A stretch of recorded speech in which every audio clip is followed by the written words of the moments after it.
The crash in the woods. The night was quiet. Too quiet for Jake Miller.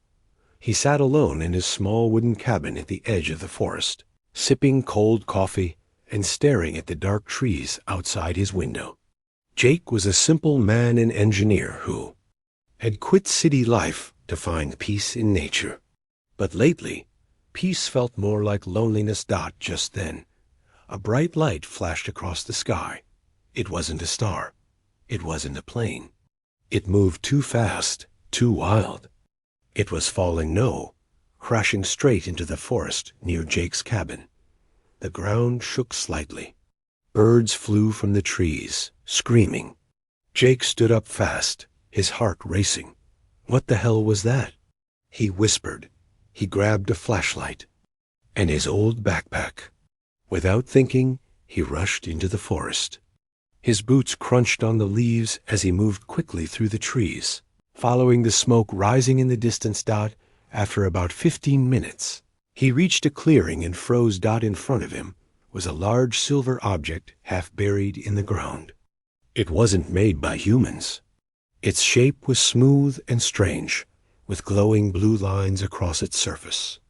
Pieces of it were broken, sparks flying. A strange hum filled the air. Jake moved closer, careful not to touch anything hot or sharp. Then he saw her. Lying beside the wreck was a girl, or something that looked like a girl. Her skin had a faint silver glow. Her long black hair was tangled, and her clothes were torn. A deep cut ran down her arm, and she wasn't moving. Jake dropped to his knees beside her. He touched her neck. She was alive, but weak. She looked around his age, maybe 20.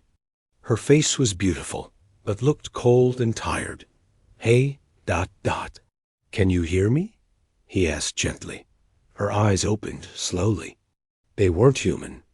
They were violet, glowing faintly in the dark. Please, help me, she whispered, her voice shaking. Jake didn't ask questions. He lifted her into his arms, surprised by how light she was, and carried her back through the forest to his cabin. Every step felt longer. He didn't know who she was, what she was, or if he was even safe, but something inside told him she needed help. Back in the cabin, he laid her on the couch and covered her with a blanket. Her body was cold, almost like metal. He cleaned the cut on her arm and wrapped it with gauze. She watched him with tired eyes. Why did you save me? She asked in a soft voice. Jake paused. Because you were hurt. That's what people do. She looked away. I'm not people. Not to you. Jake didn't answer. He didn't know what to say. For the next few hours, she rested. Jake sat nearby, watching the fire and listening to the wind. He wanted to call someone, maybe the police, but something told him not to. She wasn't just a visitor from another place. She was hiding from something. When she finally spoke again, her voice was stronger. My name is Althera, she said. I come from a world far beyond yours. Jake nodded slowly. Okay. Zalfera. I'm Jake. She looked at him carefully. You should leave me. Others will come. Dangerous ones. If they find you helping me, they will kill you. Jake chuckled a little, though he wasn't sure why. Well, too late now. You're already on my couch. She stared at him. Her face was calm, but her eyes were filled with pain. I was once a princess of a great empire, but I was rejected, thrown away. I don't matter anymore. Jake raised an eyebrow. You're a princess? I was, she whispered, until I said no. Now I am nothing. The room went silent. The fire cracked softly. Outside, the wind picked up. Jake stood and poured her a glass of water. Well, he said, handing it to her, nothing or not. You're safe here for now. She took the glass with a shaking hand. Her fingers touched his for a moment, cold and smooth like polished stone. Then suddenly, her eyes glowed brighter. Her head snapped toward the window. They're here. she said. They've already found me. Jake turned toward the dark forest beyond the glass. For a second, he saw movement shadows that weren't human. Something was coming, and it wasn't friendly. Zalthera sat up quickly, her voice low and urgent. They will not stop. You must choose, Jake. Run or fight with me. Jake stared into the night. He didn't know what he had gotten into, but he knew one thing. He wasn't going to leave her alone. Asterisk. The rejected Princess the Night was no longer silent. Outside Jake's cabin, the forest had changed. The air felt colder, heavier. There were no sounds, no birds, no insects, not even the wind. As if nature itself was holding its breath. Zalthera stood near the window, her silver skin glowing faintly under the firelight. Her eyes stared deep into the woods, unblinking. They found me, she said again, her voice sharper now. Jake tightened his grip on the old hunting rifle. He barely remembered how to use. Who's coming? She turned slowly, her expression calm, but her eyes were filled with something darker. Fear? No, it was deeper than fear. It was memory. They are called the Silencers, she said quietly. They erase things. People, history, me. Jake swallowed hard. Are they aliens like you? They're not like anything. They are. Machines made by my own family. They follow orders without question. Whose orders? Jake asked. She looked at him, and her voice turned cold. My sister's. That was the first time Jake realized Zalthera wasn't just running. She was being hunted by her own blood. He moved toward the window. He saw nothing but darkness, but he felt something. A presence. Watching. We need to move, he said. Now. Zalthera didn't argue. She grabbed the small bag Jake had prepared, and the two slipped out the back door into the thick trees. The forest was silent, but the silence was loud. In their ears as they moved deeper into the woods, Jake whispered, You said you were a princess. But rejected. Why? She walked without turning. Because I refused to become a weapon. He waited for her to continue. She didn't. They reached an old trail that led toward an abandoned bunker Jake used to visit as a child. It was deep underground. Hidden and forgotten. As they walked, Zalthera finally spoke again. I was not born like others, she said. I was made. Engineered to be stronger, smarter. My body is alien, but my emotions were. Designed to be human. That was their mistake. Jake frowned. Why would they do that? My father believed emotion was a weakness. My mother thought it was power. They built me to lead to invade Earth and turn its people into slaves.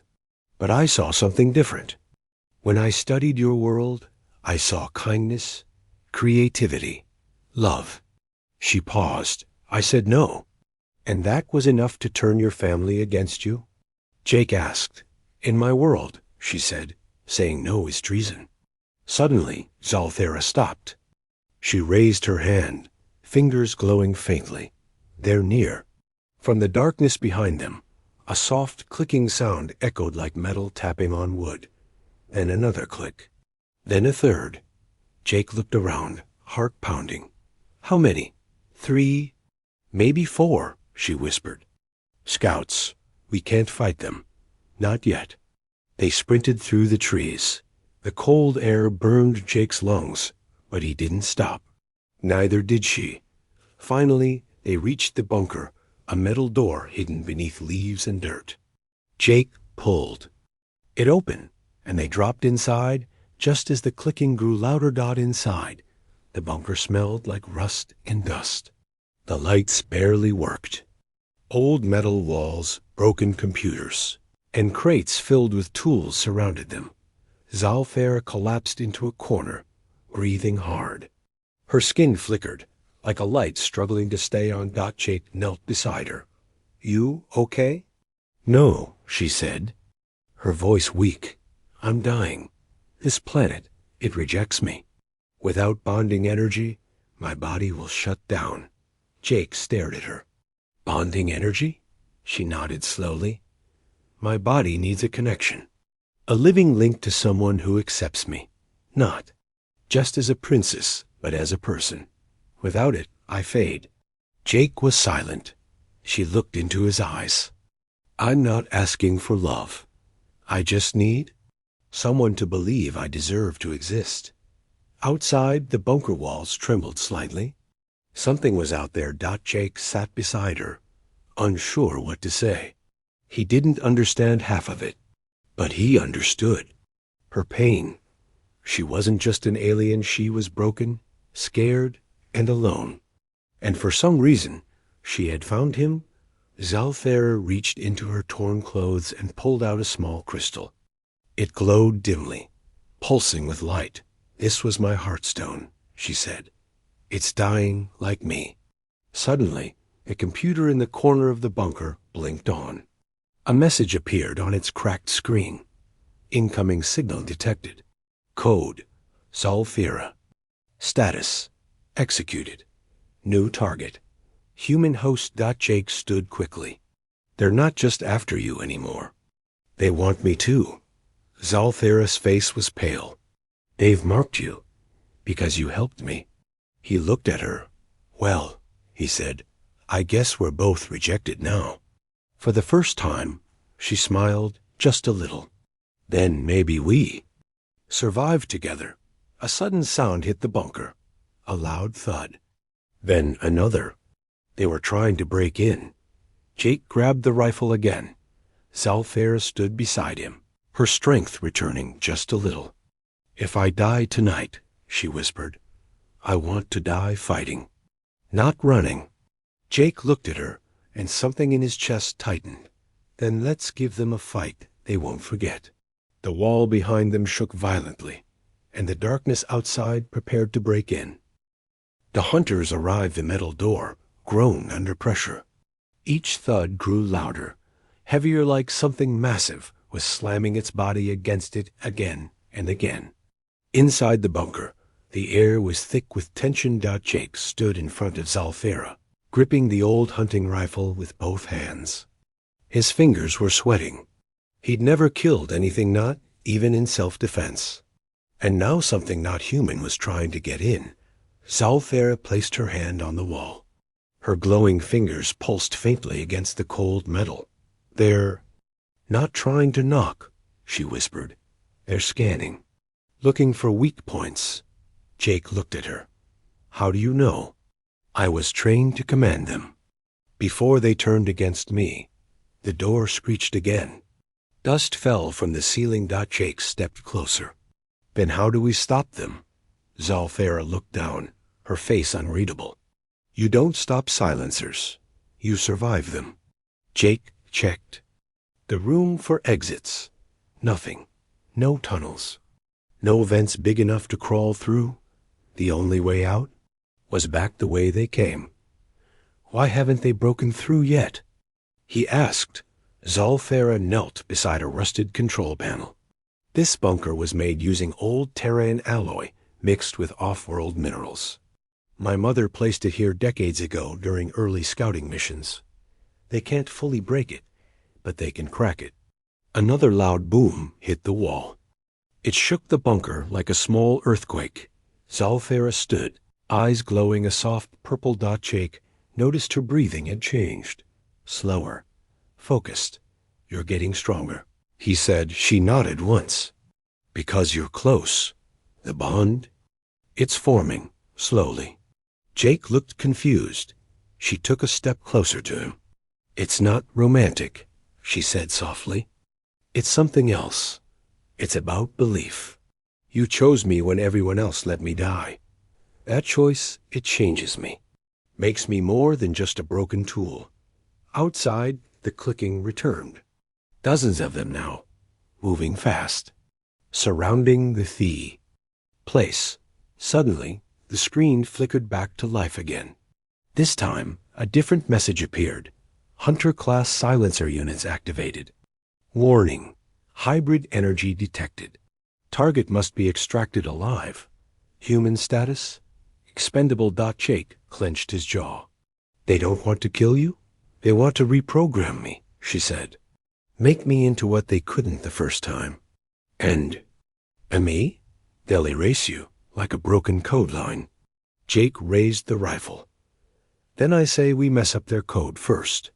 Zealthera placed her hand over the gun. You won't win with that. She moved to the far side of the room and pulled back a loose panel on the wall, revealing a small compartment. Inside was a strange orb-smooth silver, humming with a quiet energy. This, she said, is what they're really after? Stepped closer. What is it? My genetic key.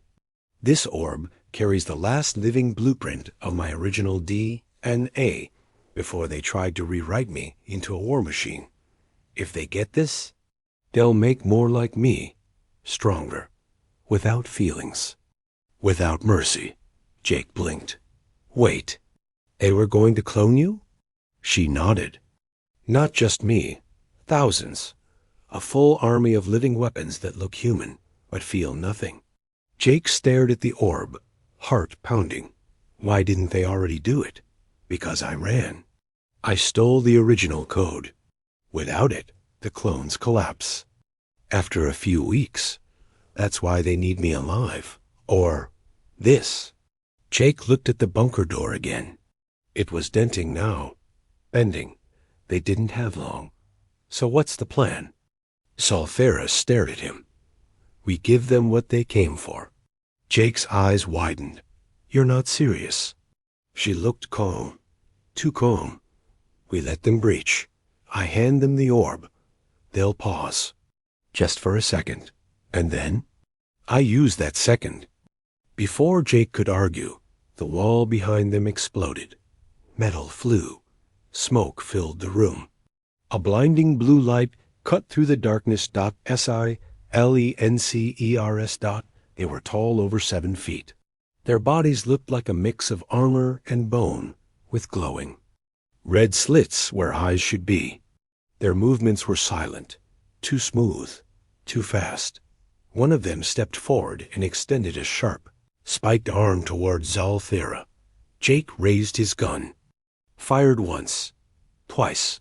The bullets hit, but bounced off the armor. Like pebbles. The silencer didn't even flinch. Knocked Jake aside with one swift motion. He hit the wall hard and fell, gasping. The second silencer moved at Zealthera. She didn't resist. She held up the orb. The silencer paused, scanning it. Zealthera whispered, Initiate code. Fracture pulse. The orb blinked. Then exploded in a wave of purple light. The 2 silencers shook violently. Their bodies sparked. One of them collapsed, its armor cracking. The other took a step back, its red eyes dimming. Zealthera fell to one knee, blood running. From her nose. Jake pulled himself up. What just happened? I tricked them, she said, barely able to speak. That wasn't the real orb. It was a pulse bomb coded to my DNA. It disrupts their neural net. Jake helped her to her feet. Where's the real one? She pulled the real orb from a hidden pouch near her ribs. Still safe, but now they'll send more. As the damaged silencer sparked on the floor, Zealthera stared down at it. That was just the beginning, she whispered. Jake nodded. Then we need to get ahead of them. She turned toward him. There's one place left, a hidden facility where my father stored the last pure tech from our world. If it's still active, we may have a chance. Jake looked at the fading bunker around them. Let's not waste it. They stepped out into the smoke, leaving the broken machines behind. Above them, in the sky, new lights appeared. Ships. Not small ones. Massive ones. Zealthera looked up. My sister is coming. The bond. They moved through the forest in silence, the darkness thick around them like fog. Behind them, the ruined bunker smoldered, and the remains of the silencer machines sparked in the ashes. Above, the stars watched silently. But one of those stars was not real. A ship. Massive. slowly lowering through the night sky, its lights blinking in cold patterns. Jake didn't speak. His legs were tired, but his mind was racing. Zalthera walked beside him, her body weak but upright. Her skin shimmered faintly now, not silver, but soft blue, like moonlight over snow. She had changed somehow since using the pulse bomb. She was evolving. Jake stopped near a creek to refill his water bottle. Where are we going again? To a place that shouldn't exist anymore, Zalthera said. My father called it the Echo Vault. It holds what the Empire feared most. Unedited truth. Jake raised an eyebrow. You're telling me your dad had a secret alien storage unit? With secrets about your own people? Zalthera nodded slowly. He was one of the first to realize the Empire would fall from within. He tried to preserve the real history, but he died before he could finish his plan. Jake drank and stared into the trees. You know, I used to think aliens would be cold, emotionless, like machines, but you're more human than most people I've met. She looked away. That's what makes me dangerous to them. As they walked again, Zalthera stumbled slightly. Jake caught her. She was shivering. You're burning up, he said, touching her arm. Her skin was hot now, almost too hot to touch. The bond is forming too fast, she said weakly. Because I used my energy in the fight. Now my body is confused. It's trying to survive by linking to yours. Jake looked alarmed. What does that mean?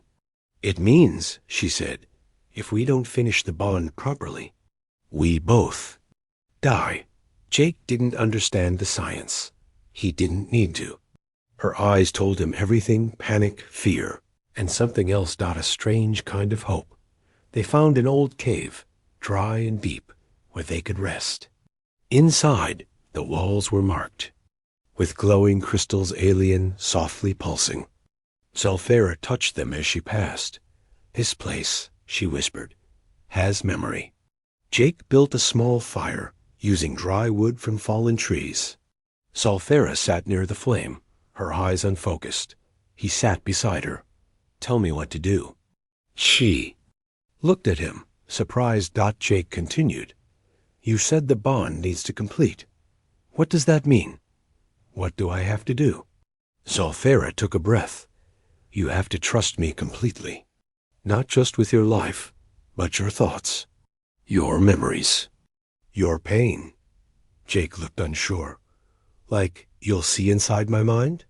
She nodded. Only if you let me. If you hold back, the connection will break, and so will I. Jake was quiet for a moment. Then he said, Okay, do it. Zalthera reached out, her hand hovering over his heart. Her fingers glowed softly, then pressed against his chest. Suddenly, Jake felt a wave of warmth rush through his body. His memories flickered like broken film. His mother's voice, the day he lost his job, the time he cried alone in the rain, the moment he saw Zalthera crash from the sky. Zalthera's eyes fluttered shut. Her body relaxed. Then Jake felt something new, her memories. He saw stars from the inside of a glass tower. He heard voices speaking a language he didn't know, but somehow understood. He felt her pain when her sister accused her of weakness, her loneliness floating alone in the black void, her fear during the crash, and her surprise. When Jake touched her hand, a connection snapped back. Jake gasped. Zalthera collapsed forward into his arms, breathing hard but alive. It worked, she said quietly. The bond is sealed. Jake didn't feel different, but she looked different. Her skin now pulsed gently, like the rhythm of a heartbeat. Her eyes had changed, still violet, but softer. More human. He looked at her, stunned. So, what now? Zalthera stood, stronger than before. Now I can fight. Not like a machine, but like me. Outside, thunder echoed. Not from the sky. From ships landing, they rushed to the edge of the forest. Through the trees, They saw the black horizon broken by a new shape. A fortress made of light and metal had dropped from the mothership. Above, soldiers poured from it, not silencers this time, but humanoid figures in dark armor. And at the center, walking calmly, was a woman in red. Zalthera's breath caught in her throat. "My sister," she said. Jake squinted. The woman looked like Zalthera, but colder, sharper, like someone carved from ice. "She's looking for the vault," Zalthera said. "If she finds it first, Earth will fall." Jake's eyes widened. "Why Earth?" "Because Earth has something no other world has," Zalthera said. "The original blueprint. My creators used early humans as the emotional base code for my DNA. That's why I feel. That's why I think. If she destroys Earth, no one will ever make someone like me again." Jake stared at the glowing fortress. "So she's not here to capture you," he said. "She's here to erase you. And everyone like you." Zalthera nodded. "And the only way to stop her is to get to the Echo Vault before she does." Jake glanced at the red woman below, then back at Zalthera. "Bonded with me?" he said. "Now let's make it count." She smiled softly. "Then follow me. And don't look back." They ran deeper into the forest, heading toward a forgotten path, one that led to a vault buried beneath Earth's surface, filled with truths no one was ever meant to find. But someone was watching. From the trees above, a small flying drone, shaped like a beetle, clicked quietly and vanished into the sky. And far away, inside the red fortress, Zalthera's sister turned sharply. "They've bonded," she whispered. Her eyes glowed. "Then I will tear them apart." Asterisk secrets of the Empire. The path to the Echo Vault wasn't marked. It wasn't even on a map. But Zalthera knew the way. Somewhere in her mind, buried beneath years of false memories and engineered lies, was a trace of the truth. A hidden trail planted long ago by her father, the last high scholar of the Empire, the only one who dared question everything. Jake followed her through the twisting mountain passes. The air grew colder. The sky turned darker. And still, they climbed. Zalthera's body glowed faintly now, not from power, but from awareness. The bond with Jake had opened her senses in new ways. She could feel the air, the gravity, the weak pulse of Earth's core. She could feel danger, too. Closer now. At the top of the cliff, they found it. A doorway carved into stone, ancient, wide, and sealed by something not human. No handles, no hinges, just symbols glowing faintly around the arch. Zalthera placed her hand on the stone. It pulsed once. Then, without sound, the wall opened inward. Jake stepped in after her. His breath caught. They stood inside a massive chamber, circular, with smooth metal walls covered in alien markings. In the center, floating above a platform, was a cube made of shifting light and dark matter. Zalthera whispered, "The core of memory. This is where everything begins." Jake circled the platform. "What does it do?" "It remembers what was erased," she said. With a gesture, she activated it. The cube exploded, not in violence, but in vision. The chamber filled with holograms, spinning and unfolding. Planets, stars, DNA sequences, even human history floated in the air like fireflies. Then came the voice, calm, deep, and not entirely male. "Welcome, Zalthera. Identity confirmed. Royal designation Z01. You are accessing restricted truth." Jake watched as the voice continued. Project HYBRA was not created for defense. It was created for control. Suddenly, a large image filled the room. Zalthera, as a child, surrounded by machines. Scanned, modified. Primary genetic base. Hybrid of Zorkon royal bloodline and early Homo sapiens emotional data. Subject shows unpredicted empathy levels. Suggested termination. Denied by High Scholar Varn. Jake turned to her, stunned. They made you from humans? Zalthera nodded, eyes wide. I knew. Some of it, but not this. The voice continued. Alternate prototype Z02 shows complete loyalty, no empathy. Full aggression. Chosen heir. Princess Kelvi. Zalthera stepped back. That's her, she whispered. My sister, the one who hunts us now. Jake watched the next part. Z01 attempted to override battle directives. Chose peace. Labeled defective. Ordered for dismantling. Escaped, vault sealed. The holograms faded. Silence returned. Jake. Sat on the cold metal floor. So they built you to be a queen of war, and you said no. Zalthera didn't respond. She walked to the cube and placed her hand on it again.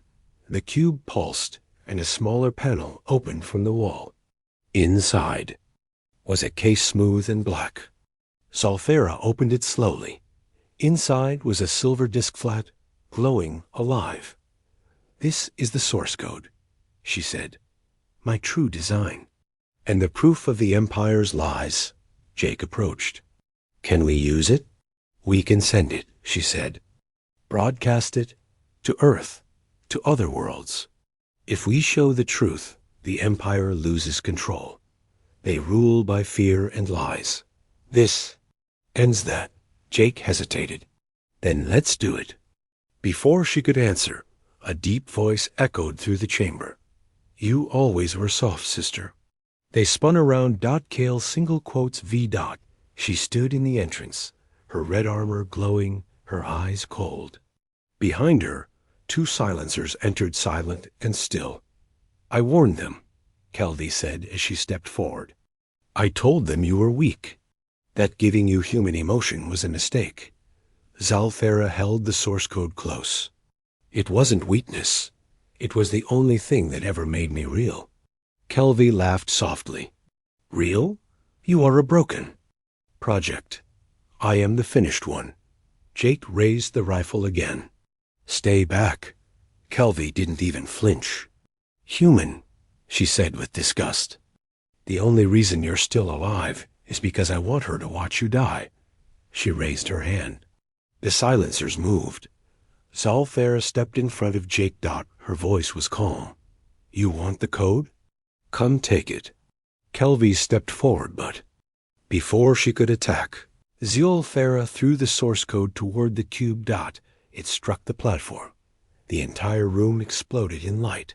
The vault activated.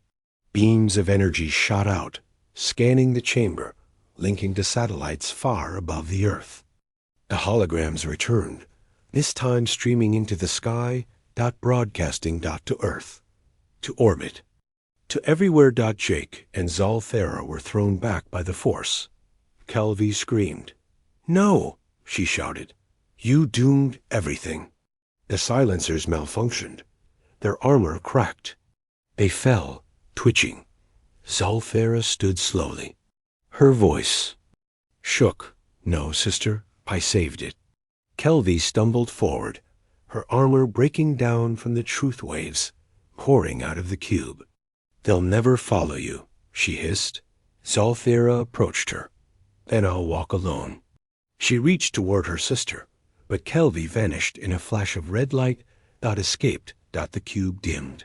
Its broadcast complete. Jake stood beside. Zalthera. What now? She looked at him, eyes calm. Now the galaxy knows. They'll ask questions. The lies will fall.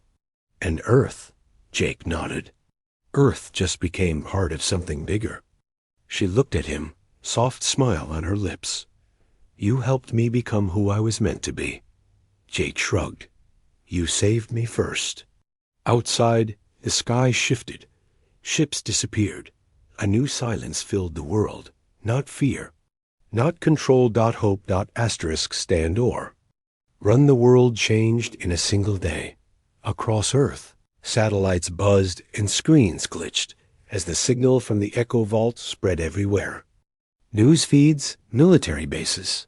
Deep space observatories every corner of the planet was suddenly flooded with images and voices from a civilization no one knew existed. And in the middle of it all, Zalthera, the girl who was not fully alien, not fully human, but something. New. Jake stood on the edge of a ridge overlooking a nearby town.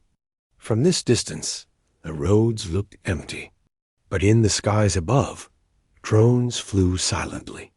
Military ones. They're looking for us, he said. Zalthera said nothing. She stood beside him, still glowing faintly, her eyes tracking the clouds above. It's not just them anymore, she whispered. It's the whole planet. Jake nodded. You exposed the truth. Now Earth doesn't know whether to thank you or fear you. Zalthera lowered her gaze. It was always going to be this way. They had been hiding for 3 days now, moving from forest to forest. Her body was still healing, her powers still unstable. But what changed most? Was her heart? Jake had noticed it. She didn't smile anymore, didn't speak, unless necessary, like she was already preparing to leave. That evening, they took shelter in a forgotten ranger station. Zalthera sat by the broken window, staring. Into the night. Jake approached her. Talk to me. She didn't move. You're pulling away, he said. Ever since the vault? You've been different. I'm not supposed to be here, she replied. Not on this planet, not in this skin. Jake sat across from her. But you are here, and Earth's still standing. For now, she whispered. Jake frowned. You think Kelvy will come back? She won't stop, Zalthera said. Not until I'm gone, or Earth is dust. Jake leaned forward. Then we fight. Zalthera looked at him. You say that like it's easy. I don't think it's easy. I think it's right. She stood, frustrated now. Jake, you don't understand. I was built to be a weapon. If I stay, Earth becomes the battlefield. Your people will suffer. Your skies will burn. Jake rose too. Then why are we still running? She was silent. Then he said quietly, You've already made a choice, haven't you? She looked away. Jake's voice cracked. You're leaving. Zalthera's silence was the answer. I don't belong here, she said. I was made in a lab light years away. My blood isn't red. My thoughts aren't fully mine. And now this world, your world, is afraid of me. Jake stared at her for a long time. I'm not. That's not enough, she whispered. He stepped forward, placing a hand on her arm. It was enough to save the galaxy. Her eyes watered, but no tears fell. Her body didn't make them. But her soul felt them just the same. Outside, a low hum vibrated the air. Zalthera tensed. They're close. Jake looked outside. A ship, sleek, dark, and familiar, descended in the distance. Not Kelvy's, but Empire design. A scout vessel. How long do we have? He asked. Minutes. Jake grabbed their bag and turned to her. We can run again. Or we end this, she finished. Suddenly a sharp sound pierced the night. A voice. Zalthera of Zorkin. You are surrounded. Step forward unarmed. You will not be harmed. Jake's blood ran cold. They've got us completely. Boxed in. Zalthera stood still, eyes closed. They're bluffing, she said. They don't want me dead. They want me silenced. What do we do? She looked at him with steady eyes. We surrender. Jake blinked. What? We let them take us? Inside, I'll activate the echo thread. It's a fail-safe signal built into my DNA. If I trigger it inside a ship, it will link directly to every signal core in their fleet and rewrite their protocols. Jake was stunned. You can reprogram their entire network? She nodded once. Only from inside. Jake looked toward the descending soldiers. It's suicide, he said. No, Zalthera whispered. It's sacrifice. She stepped forward, walking through the broken door. Hands raised. Jake followed her without hesitation. The soldiers aimed weapons, sleek, black, pulsing with energy. But they didn't fire. A tall figure stepped forward from the shadows of the ship. Female, elegant, not Kelvy, but another royal. "You've caused quite a mess, sister," she said. "But you can still come home." Zulfera stopped. "There's no home left. You destroyed it with lies." The woman smiled. "Then let us fix it, one truth at a time." Zulfera walked slowly up the ramp. Jake reached out. "Wait," she turned, eyes locking with his. "I'll see you again," she said softly. "One way or another." The doors closed. Jake stood alone. Minutes passed. Then the sky changed. Above him, dozens of ships flickered, glitched, then powered down. The air went still. Then a shockwave, not of destruction, but of silence. Every single enemy ship in the sky stopped moving. The screen on Jake's wrist flickered. A message appeared. Protocol rewritten. Empire link severed. Target Zulfera. Deceased. Status. Legacy triggered. Jake's heart dropped. No. He fell to his knees, but then second message appeared. Echo thread restored. Signal accepted. From the horizon, a light. One of the ships turned toward him. The doors opened, and she stepped out. Alive. Changed.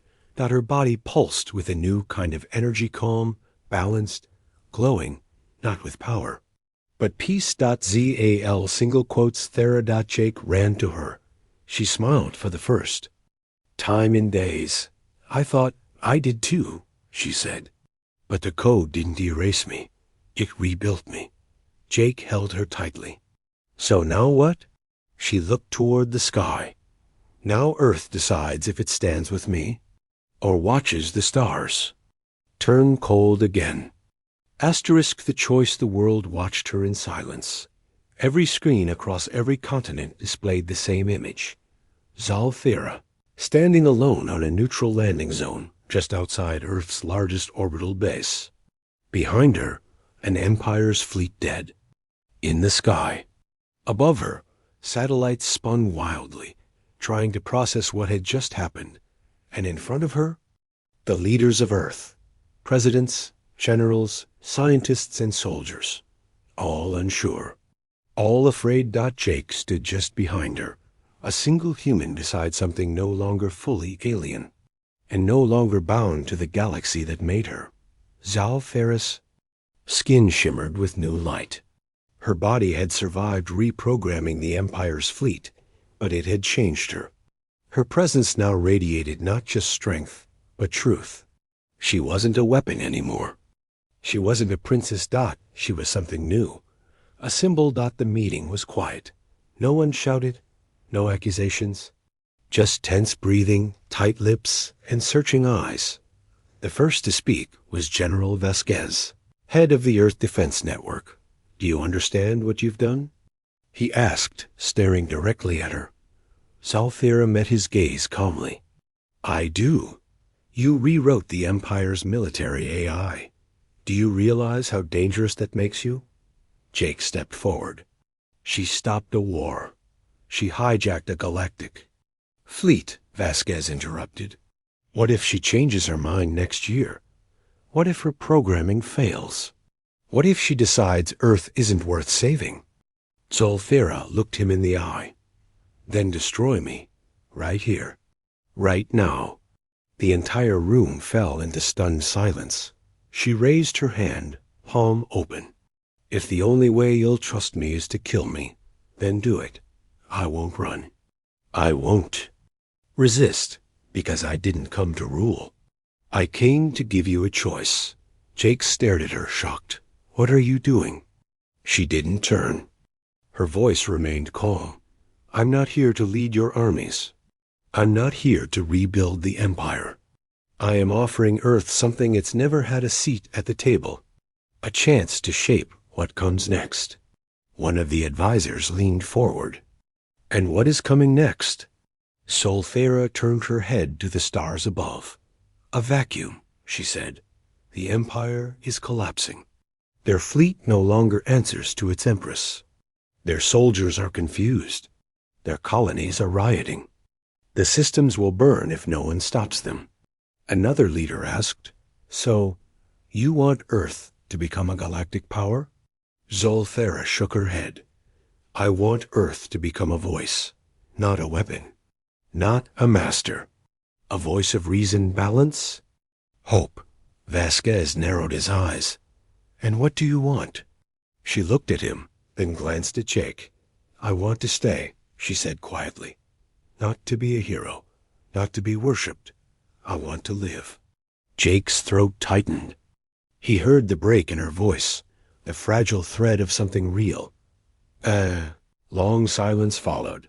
Then the council adjourned. Zalthera walked with Jake to the edge of the observation deck, where Earth floated below them, blue and green, alive. And spinning. She was quiet. Jake finally asked, "Would you really have let them kill you?" "Yes," she said. "If it meant Earth could decide without fear." He exhaled slowly. "You're braver than any human I've ever met." "I'm not brave," she said. "I'm tired." He looked at her, eyes soft. "You could leave. You've bought yourself time. You could escape into the stars." She nodded. "I know." Jake hesitated. "So why haven't you?"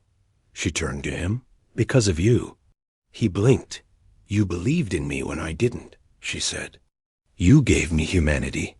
You made me choose what kind of being I wanted to be." She stepped closer. "And I chose you." The alarms cut through the silence. A warning dot above the Earth. A single signal appeared on the radar.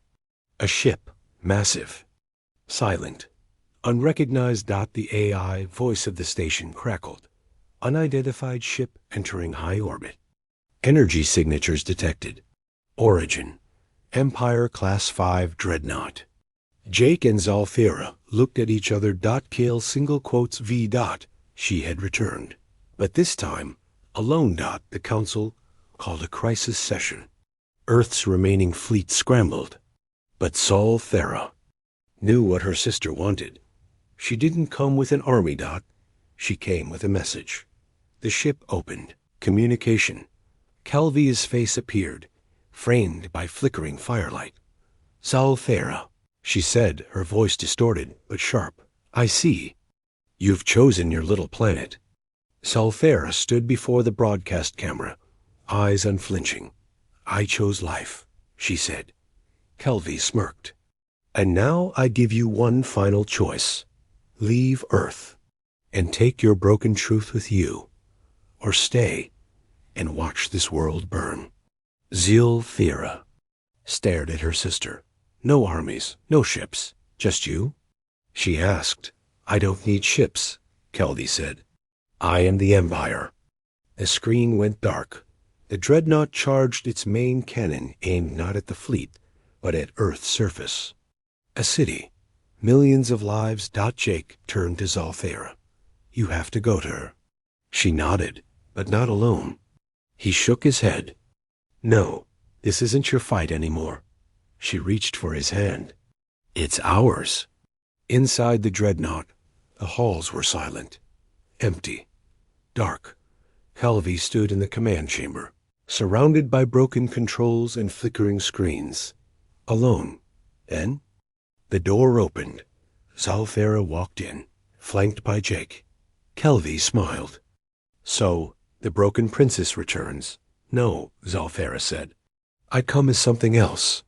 Calvi raised her hand to fire, but Zalthera beat her to it. Her palms glowed, not with heat, but with memory. She released the final fragment. Of the echo thread, stored deep in her genetic code. It surged through the ship, unlocking hidden files. Old memories, echoes of her family, her creators, their crimes. Calvi staggered. "What have you done?" "I let the truth in," Zalthera said. Calvi fell to her knees as the command. System rejected her control. The ship powered down got the cannon deactivated. Zalfair stepped closer. "This is your last chance," she said. Kelvy looked up, bitter and broken. "You think they'll forgive you?" Zalfair replied, "I don't need forgiveness. I need peace." She turned and walked away, leaving Kelvy behind in the dark. Days later, Earth held its breath again. Zalfair stood before the United Global Assembly, not as a leader, not as a threat, but as a citizen of Earth. "I was born to rule," she said, "but now I choose to live. If you'll have me." A single vote was cast. She was accepted not as an alien, not as royalty, but as Zalfair, the girl who chose love over power, truth over control. Jake met her outside. "So, what now?" She smiled. "Now we build something new." He grinned. "Together?" She looked up at the sky one last time, and then down at the world she chose. "Together."